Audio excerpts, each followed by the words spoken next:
कहानी उन आम घरों की है जहाँ खाने वाले तो कई, लेकिन कमाने वाला एक मर्द ही होता है।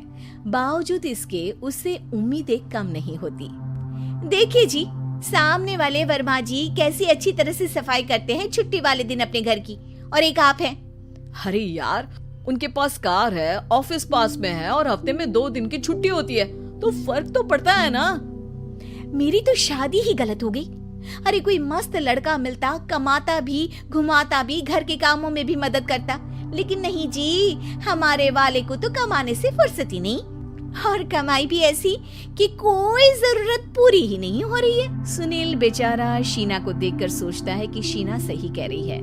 देखने में सुंदर है, घर का सारा काम कर लेती है, उसे तो कोई भी अच्छा लड़का मिल सकता था। क्या सोच रहे हैं? भागने का इरादा तो नहीं है? अरे नहीं मेरी प्यारी बीवी, मैं तो नहीं, पर डर है कि तुम नहीं कहीं भाग जाओ मुझे छोड़कर। शीला सुनील के मुंह से प्यार भरी बात सुनकर मुस्कुराती है। आप भी ना। सुनील एक दिन ऑफिस से घर आता है कि तभी शीना कहती है, सुनिए जी, वो मेरी सहेली आई थी, सारा दिन वो लोग यहीं थे, अब जा रही थी तो मैंने कहा नहीं, मेरे पति छोड़ आएंगे ना तुम्हें, तो रोक लिया मैंने। सुनील थोड़ी देर कुछ सोचता है, फिर कहता है, ठीक है, मैं कपड़े चेंज करके आता हूँ। अरे तेरे पति को तो लग रहा है कि अच्छा नहीं लगा। अरे नहीं, ऐसी कोई बात नहीं है, रुको मैं अभी उन्हें घर के कपड़े देकर आती हूँ। शीना अंदर जाती है जहाँ सुनील पलंग पर लेटा होता है। अरे क्या मजाक है, वो कह रही है कि आपने मुंह बना लिया। सही तो कह रही है, सुबह से अब ऑफिस से लौटा हूँ, एक कप चाय का तो पूछा नहीं, 20 किलोमीटर जाओ और आओ, और फिर कल उसी टाइम पर ऑफिस। अरे यार, मुझे गाड़ी चलानी आती ना तो बोलती भी नहीं आपको, और कौन सा रिक्शा खींच कर जाना है आपको। सुनील अब क्या बोलता।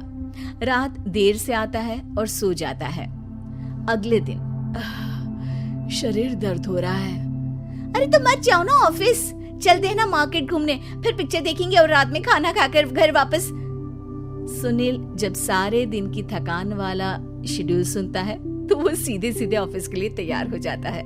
अब आए दिन शीना की डिमांड बढ़ती चली जाती है और सुनील उसको पूरा भी करता, लेकिन एक दिन, ए जी मेरा भाई आ रहा है, उसे 2 लाख रुपए की जरूरत है। हाँ तो मैं क्या करूँ शीना, मेरे पास इतने रुपए नहीं है। हाँ पता है नहीं है, लेकिन किसी से लेकर तो दे सकते हो ना। अरे मैं किससे मांगू, मेरे तो जानने में भी कोई नहीं है जिसके पास इतनी बड़ी रकम हो। तभी वहाँ शीना का भाई शीनू आ जाता है। जीजा जी कैसे हैं आप? अब मैं ठीक हूँ शीनू, अचानक इतनी बड़ी रकम की जरूरत कैसे पड़ गई? अरे जीजा जी, वो बिजनेस शुरू किया ना, तो उसके लिए पैसे की जरूरत है, काफी हो चुका है, थोड़ा पैसा बचता है तो मैंने सोचा आपसे ले लूं।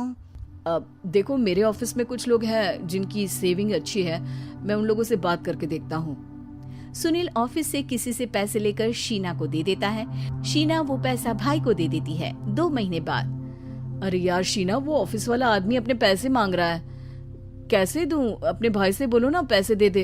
अरे हाँ दे देगा, कहाँ भागा जा रहा है, आप उनको बोल दो कि दे देंगे। थोड़े दिन बाद, शीना वो आदमी मुझसे आज भी पैसे मांग रहा था यार, मैं तंग आ गया हूँ, ऑफिस जाते ही सामने उसका चेहरा दिखता है, क्या बोलूं, बार बार पैसे मांगता है। अच्छा मैं शीनू को फोन लगाती हूँ, बात करके देखती हूँ। शीना भाई को फोन करती है, लेकिन वो फोन उठाता ही नहीं। लगता है भाई कहीं ऐसी जगह है जहाँ नेटवर्क की समस्या होगी। सुनील अगले दिन दोपहर को ही घर आ जाता है। उसका चेहरा उतरा और परेशान सा होता है, वो रोने लगता है। अरे क्या हुआ जी, आप इतना परेशान क्यों हैं? सब ठीक तो है ना? अरे नहीं शीना, कुछ ठीक नहीं है, मैं ठीक नहीं हूँ।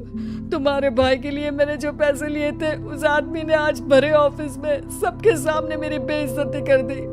सबके सामने आज मैं कर्जदार बनकर खड़ा था।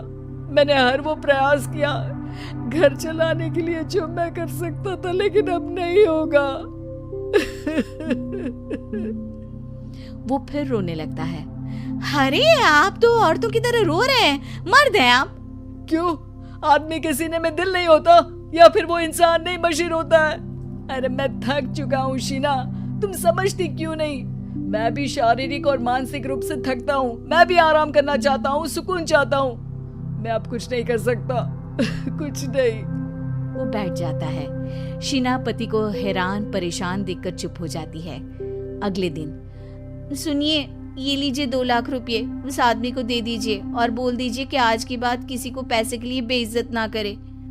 सुनील पैसे देखकर राहत की सांस लेता है।